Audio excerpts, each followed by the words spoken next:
Brasil de Fato Entrevista.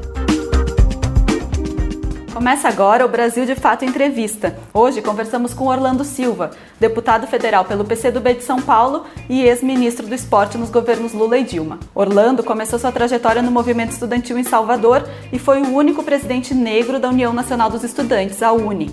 Como deputado, foi relator da Lei de Migrações e da Lei Geral de Proteção de Dados. Na entrevista, ele fala sobre a pré-candidatura à Prefeitura de São Paulo em 2020 e sobre a representatividade da população negra nos espaços de poder.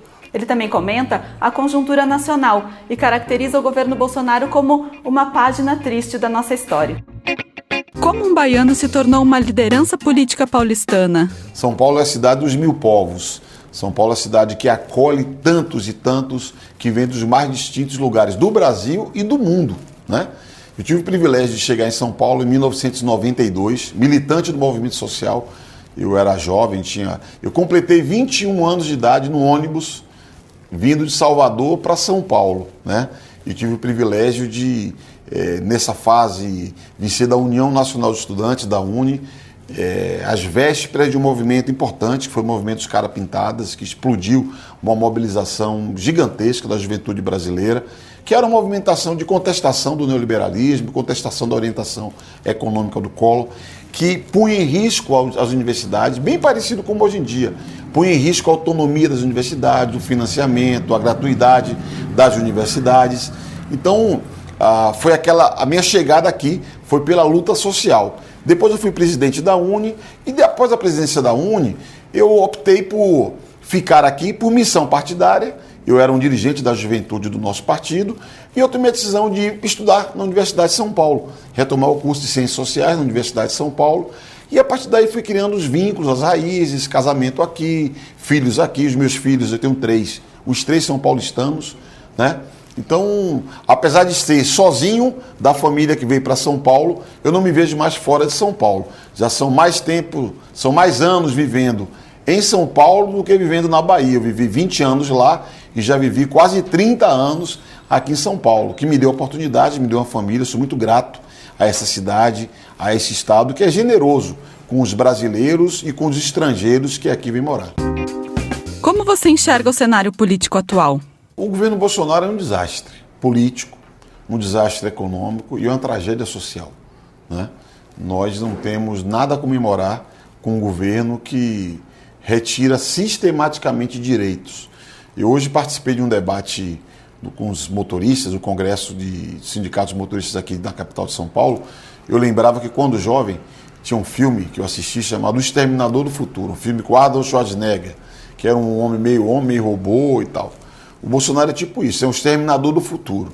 Ele está conseguindo de uma só vez destruir o Estado Nacional, privatizar empresas importantes para a nação brasileira e para o nosso desenvolvimento.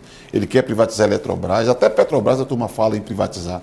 Ele põe a democracia em risco, com a contestação permanente da participação popular, né? Com a contestação até mesmo de referências e reverências que a gente sempre teve da disputa democrática do Brasil. Ele retira direitos, como foi na Previdência, agora uma nova reforma trabalhista. Então é um governo que, em toda a linha, ele é uma tragédia. E vive da polarização. Ele só sobreviverá polarizando, mantendo as suas milícias digitais e reais ativas. Esse Partido Novo que ele criou é um pouco isso, é a face política desse padrão de agitação, de mobilização permanente dessas milícias digitais e desses ativistas ultra-radicais de extrema-direita, né? Terá vida curta, não tenho a menor dúvida, porque não tem nenhum significado histórico, não tem natureza, não tem sentido de existir. O sentido é apenas ser um instrumento dessa fase do Brasil. Eu tenho convicção que será uma fase curta. Eu tenho convicção que o governo Bolsonaro passará a história como uma página triste. Será apenas uma página triste da nossa história, como diz Chico Buarque, e junto com ele passará esse partido que não tem muito significado, não tem muito sentido. Como se tornou um dos políticos mais influentes do Brasil? Eu acredito que transitar na política é algo absolutamente vital. Eu sou apaixonado por política, descobri muito jovem, com 14, 15 anos, de que tudo da nossa vida depende de decisões políticas. Eu nasci na periferia, num bairro pobre da periferia de Salvador. E eu pude perceber ao longo da vida que um governo faz opções quando gere uma cidade, gere um estado, gere um país. Eu fui ministro do Lula, eu vi como que o Lula fazia escolhas, definia prioridades, né? E eu sou daqueles que crê que a política é o caminho necessário para que nós possamos ter justiça, igualdade de oportunidades, direitos para a nossa gente, ter uma nação, um projeto de nação, um projeto de desenvolvimento. Então eu acredito muito na política, eu tenho fé na política. E a política não se faz sem diálogo, é o básico. E eu sou crítico daqueles que fazem diálogo de surdo. Finge que está dialogando, mas na prática busca apenas afirmar sua ideia. Eu não acredito na visão unilateral, eu não acredito uma certa visão supremacista, de que é uma ideia, a minha ideia que vai valer sobre todos os outros. Eu procuro sempre ouvir. Aliás, tão importante quanto ouvir na política os políticos é ouvir na política a população. Ouvir o povo, ouvir lideranças sindicais, lideranças juvenis, ouvir os vários movimentos. Nós conseguimos sempre agir melhor se a gente tem capacidade na política de ouvir os vários atores e ouvir os diferentes. Porque fazer política com iguais é fácil. Difícil é você fazer política com diferentes, na diferença, na tensão, na disputa. E assim eu procuro afirmar minha posição no Congresso Nacional. Eu tenho um lado. Eu sempre militei no mesmo partido, no Partido Comunista do Brasil. Eu tenho um campo democrático, campo da esquerda.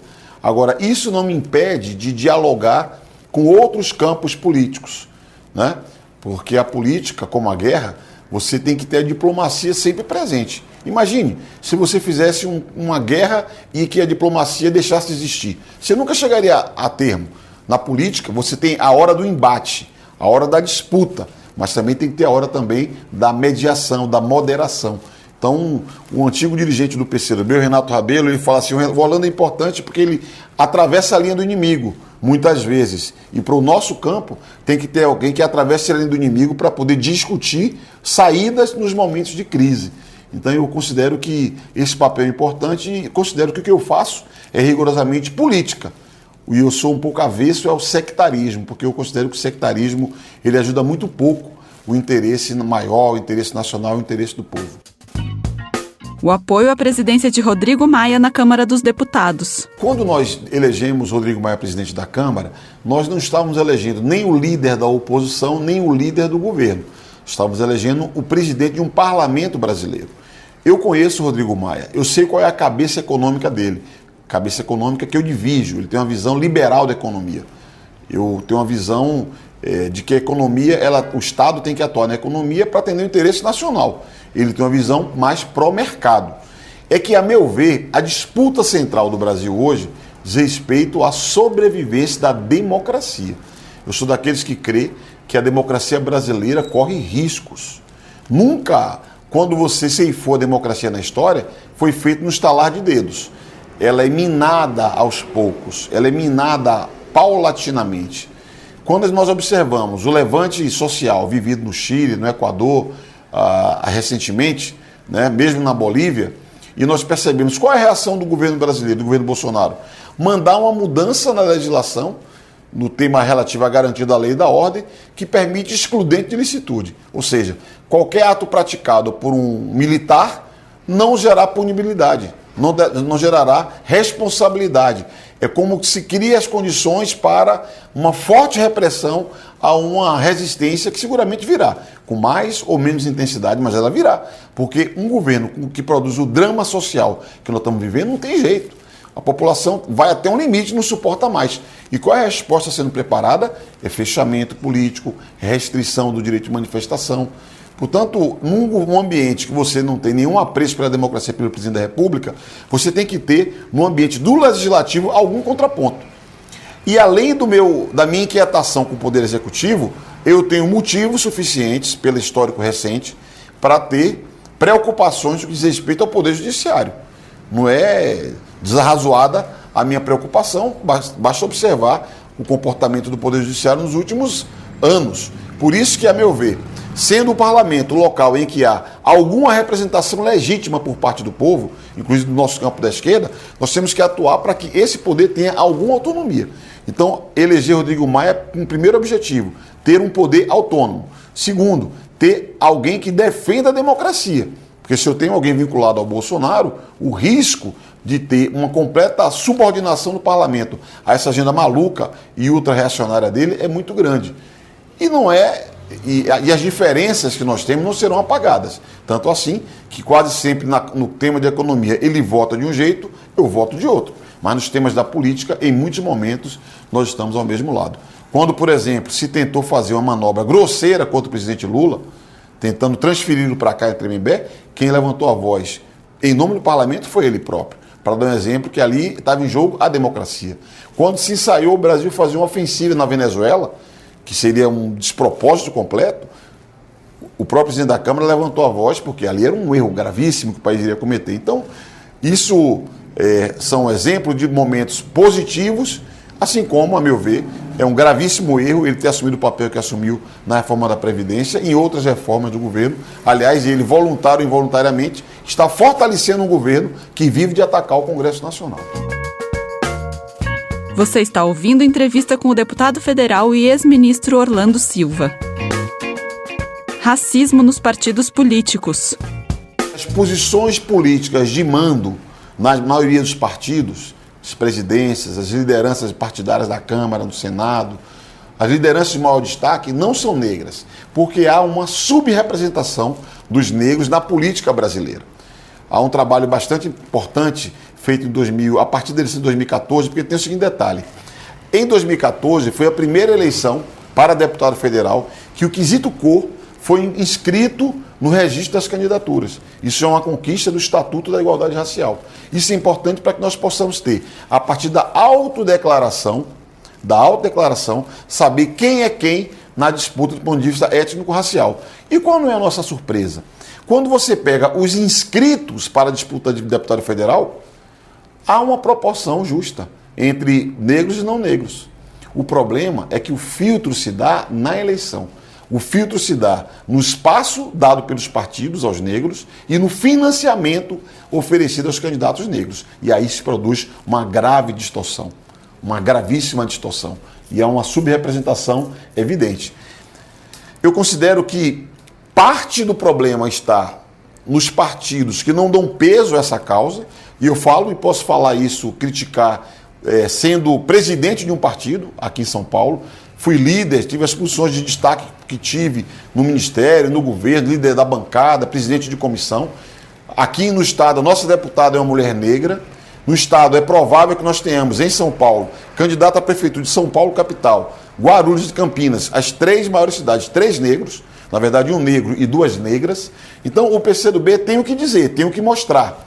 Mas, independente do PCdoB ter o que mostrar, o fato é que os partidos não têm, na questão racial, um tema relevante. Isso tem como consequência a redução da representatividade da política. Porque a falta de representatividade tem vários fatores que justificam. Um deles é que a população não se vê na elite política do Brasil.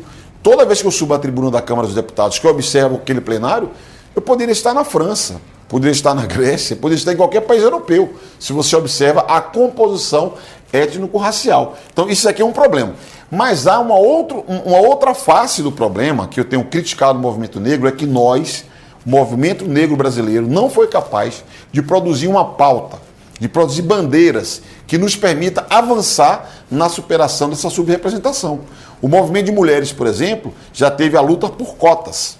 Hoje, o movimento de mulheres faz a luta por paridade de vagas. Um homem e uma mulher, um homem. É uma bandeira concreta que tem como meta equalizar essa diferença que tem entre homens e mulheres. O movimento negro brasileiro precisa elaborar bandeiras claras que nos permita avançar na representação política. Se você falar para mim, é fácil? Não, não é fácil. Se fosse fácil, teria sido feito. Mas isso tem que ser um tema permanente. Mas eu também quero justificar que o movimento negro, para mim, é compreensível a dificuldade de fixar-se na participação política, porque, infelizmente, os negros brasileiros estão lutando pelos direitos mais elementares. A primeira bandeira, a primeira luta do povo negro brasileiro é pelo direito à vida, para enfrentar um genocídio que atinge, sobretudo, a juventude pobre da periferia. O direito à educação, o direito à saúde, o direito ao emprego e ao salário digno, porque o salário, quando você consegue um emprego, o salário é menor do que de quem não é negro. Saiu uma pesquisa semana passada do IBGE. É inacreditável. O desemprego estabilizou no conjunto Até diminuiu em alguns setores, mas aumentou entre os negros. Então, como a luta dos negros ainda está pelos direitos essenciais, a começar pelo direito à vida, a participação política acaba secundarizada. Mas sem participação política, todos os outros direitos estarão comprometidos. Como vencer o conservadorismo e o ódio pela esquerda na capital paulista? Nós vamos fazer a luta, vamos travar o combate. Eu estou convencido de que a experiência de governos populares no plano nacional foi muito importante. Nós demos muitos passos na conquista de direitos, mas eu também estou convencido que nós cometemos um erro básico, que foi sair da rua. O campo popular, o campo democrático, o campo progressista tem que governar com o pé na rua. Então, a nossa candidatura é uma candidatura para falar para o nosso povão. Eu quero falar para a quebrada, para a periferia. Eu quero ganhar a eleição em São Paulo para governar para a periferia. Governar para o povo pobre, que é quem produz a riqueza da cidade. Então, que aqui há uma tensão muito grande, há. Que aqui há um ambiente adverso à esquerda, há. Mas nós não temos alternativa. Nós temos que, de peito aberto, discutir os temas. Inclusive, tendo capacidade de fazer autocrítica dos erros cometidos pela esquerda. Porque não tem problema você fazer autocrítica. E não sou eu aqui que vou pedir que o PT faça. Eu não posso fazer isso, porque eu participei do governo do Lula, eu participei do governo da Dilma, eu fui parte dos acertos e fui parte dos erros. Se o PT vai fazer, não vai fazer, problema é do PT. Mas eu acho que quem participou do processo tem responsabilidade também.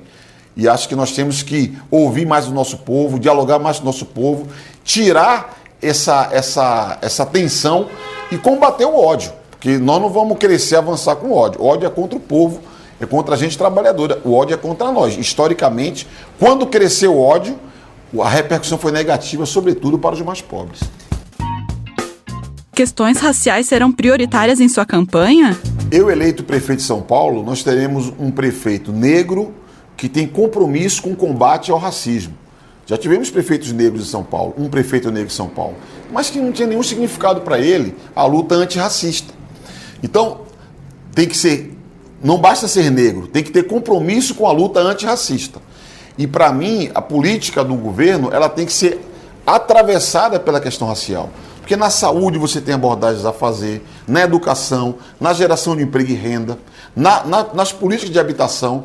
Porque o fato é que qualquer pesquisa que você faça, se você coloca o recorte étnico-racial, você vai ver que o pretinho fica sempre para o final.